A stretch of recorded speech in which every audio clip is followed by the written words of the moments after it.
Hey Internet, it's RJ. Welcome back. Thanks for tuning into this show today. Now today is Sunday, so you know what that means. We're going around the net with all the news you can use in the week that was in credit and finance. So on the docket for today, we have a new credit card partnership with Barclays and Breeze Airways. We have a brand new look for JetBlue to take a look at that surprisingly has made the rounds everywhere you've seen, so we will take a look at it as well. Of course, we have the Q3 Chase categories to take a look at and probably complain about overlap. Then we will close with a continuation of the Chase Freedom Rise from last week, but more importantly, what could this potentially mean for the evolution of the Sapphire Preferred to be determined in the future. So of course, if that sounds interesting to you, then go ahead, press the subscribe button, and let's get to work. So we will lead off with Barclays, who one time I famously or infamously called the junk drawer of credit cards, and I still sort of stand by that because they have partnerships with a ton of random co-branded companies that I guess didn't necessarily maybe make the cut for the major issuers. And now they could be picking up another one, and that is Breeze Airways. So I haven't really heard much about Breeze Airways, honestly, before this press release, but they've only been in operation for about going into year number 2, so I guess we can be forgiven for that. Well, anyways, Breeze has now announced that they will be partnering with Barclays, I think actually next year, on a co-branded card as well as a loyalty program as well. So no details on the card itself, but we do have the press release, and you know we love a good press release and PR words here. So again, about Breeze, coupled with a business model centered around flexibility, accessibility, and ingenuity, Breeze Airways has created a network of non-stop flights between traditional underserved markets across the country. In the first year of service, it was ranked number 2 best U.S. domestic airline by Travel and Leisure readers. And then the part about the partnership here, of course, is Breeze again celebrates its second year into flight operations. They're offering more desirable elements in air travel, a lot of buzzwords there, but more specifically, Barclays has a proven track record with major travel brands, and this partnership is driven by our shared goal of advancing a purposeful innovation. Together, we will provide an unparalleled range of experiences for our card members, which is kind of what you would probably say if you were going to launch a new partner credit card. So anyways, there is that. Now, Barclays, I kind of joke, but, people do like the Wyndham card. It's actually surprising the Wyndham business card is with Barclays. It's a very popular one. And then JetBlue as well. They do have some American Airlines ones as too that aren't awful. So, I mean, this card could be well and good. I mean, really, it's more interesting about, a brand new airline popping up, serving these places. They guys just don't get many direct flights. So if you've flown Breeze, by all means, let us know down below what I expect for this card. I mean, you're probably coming in at your standard $95 type card, I would imagine. That seems to be like the sweet start for, starting out airline cards. Could they do 2 versions? Possibly, but they'd probably just try out one and see how it goes first. So I think, it'll probably be your standard run-of-the-mill airline card. But they are partnering with, or they are creating a loyalty program as well to go along with it. So currently they don't have any like mile earners or things like that. So it'll be interesting to see how that plays into like if they try to go for a status play or what have you. So more details to come on that. But if you're unfamiliar with that airline, well, here's an airline you are familiar with, and that is JetBlue. Now, I didn't think this was actually much of a story, but every outlet that I clicked on actually had this as a story, so we will briefly touch on it. So JetBlue has redesigned their outside plane, basically the wrap that they put on it, which is called a Lively, I guess is the word you use. Didn't know that myself. Back in the day, they were just painting them, but now it's basically a wrap, like you get a car wrapped. So their old one, was just white plain and just said JetBlue on it in blue lettering. Not bad, to the point. Their new one definitely goes for it here. So if you take a look at it, this is the new design of the JetBlue exterior of the planes. So our boldest, bluest plane ever. I would agree with that. So of course they're putting a defining moment, being like one of their statuses. They put a name on them. Of course, a larger logo. So you can kind of see there, all blue body, obviously.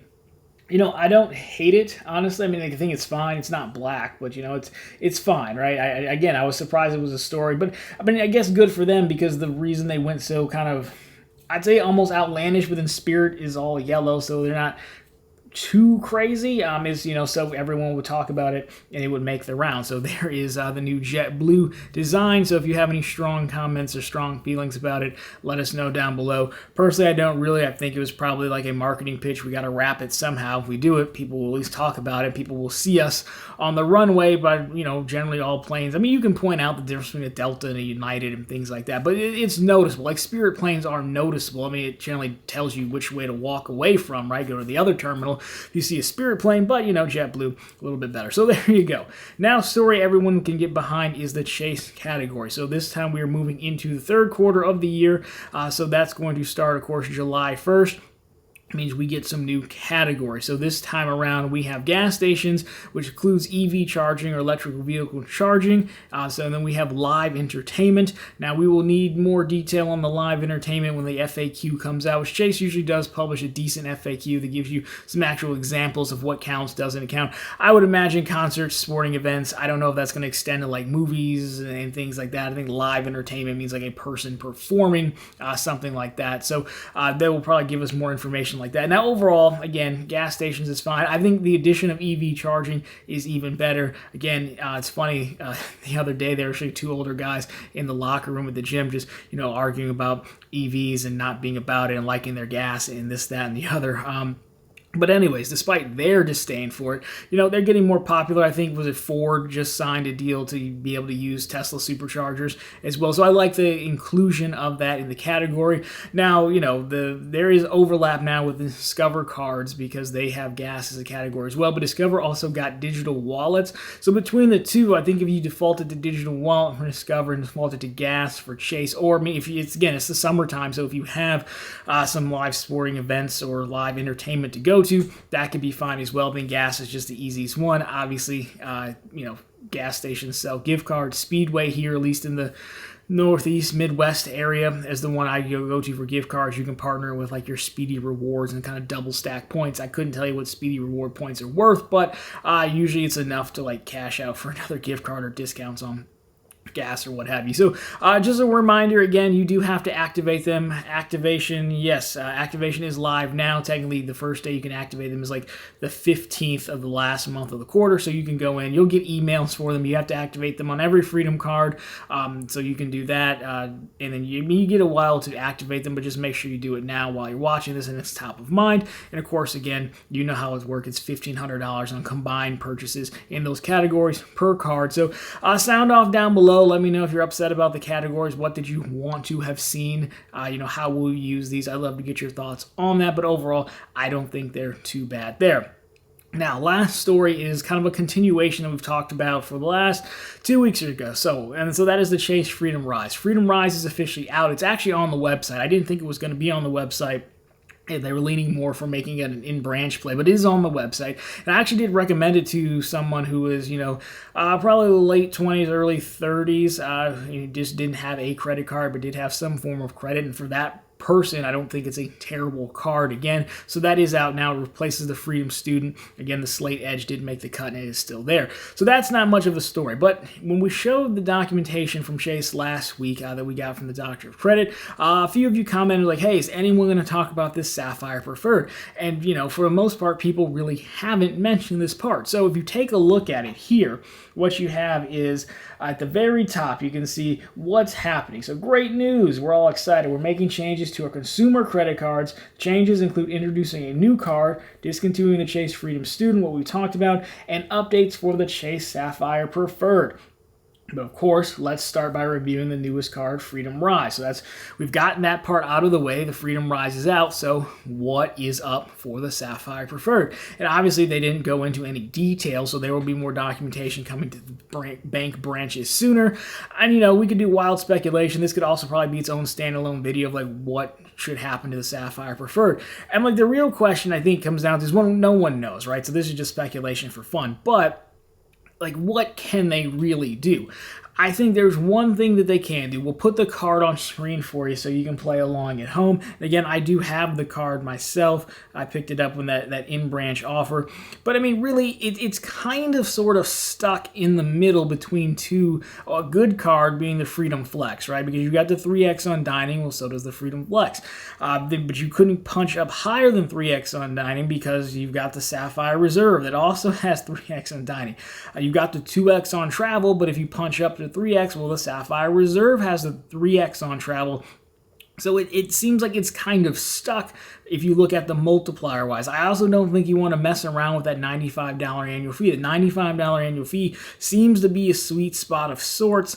And, the tough part about this is there's not really any revolutionary ideas left because, again, Chase sat around in a room and they decided to do 3x on online groceries and not do it on just groceries, period, which is what everyone wanted.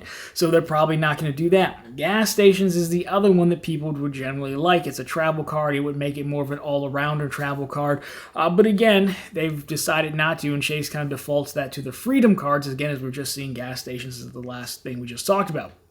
So, what can they really do to it? And I guess the ring, I don't really know where they go from here, assuming they want to leave the fee the same. Chase has really been into doing the full vertical integration. When they acquired the CX Loyalty Travel Portal to make it their own, that's when we saw the elevated multipliers, come in, especially to the reserve for, booking travel through the portal. So what I would like them to do is very simple. Just mirror the City Premier, which is not something people generally say. Just mirror a City card. But I think City Premier really gets it right. Same annual fee, $95, but their multipliers, they have 3x gas, 3x groceries, travel, things like that. It's a really good card. Their hotel credit is a bit much. It has to be on a stay of $500 or more booked through City Travel. It doesn't need $500 is a bit much, but it's not unreasonable that someone could do that, I suppose. Like, you're not just staying in the terrible dumps that I stay in, I guess. I think that's the best way to make it a good card. However, I don't think they're going to do that. I think they'll find a way to do more vertical integration with it. We'll probably see... I don't know if they'll go the full coupon route. I have a thought, since the Sapphire lounges come up, they should definitely put passes on the Sapphire Preferred, at least 4. Especially when there's not that many. You're talking about Boston right now. Sure, more are coming. So I say all to say I don't really know what's coming, so sound off down below what you want the Sapphire Preferred to do. You can go realistic, you can go wishful thinking and then realistic, and then maybe I'll compile those and we'll put it into its own standalone video of the evolution of the Sapphire Preferred. But I do think it needs a bit of a refresh. I just don't think it's going to be like some amazing refresh that we all love, because again, Chase, yes, we all hate 524, but they do make it really, really easy to earn ultimate reward points of the level of things that you can do and how many Freedom cards you can all have. I've got 4 Freedom cards. They don't even care. So, I think there's only so far they can go to make it easy for us to do this. So, anyways, I'll leave it there. I'll leave it up to you. Sound off down below if you want a standalone Sapphire video and what you think they could do. Maybe we'll do a prediction show or something like that. Anyways, guys, that's been it for the news. So, of course, if you like this one, drop me a thumbs up down below. If you find it particularly interesting, consider subscribing to the channel. Again, posting content just like this every single week and right back here every Sunday with all the news you can use in the week that was in credit and finance. And, of course, every single day on profitablecontent.com, where we have the latest news stories. We have credit card offers and we have bank bonuses. Go check that out to stay in the loop all week long. Again, sound off down below on this and what else have you seen in the news. Love to get your thoughts on it. Anyways, guys, that's been it for this one. As always, thank you so much for watching. I'll talk to you very soon this week.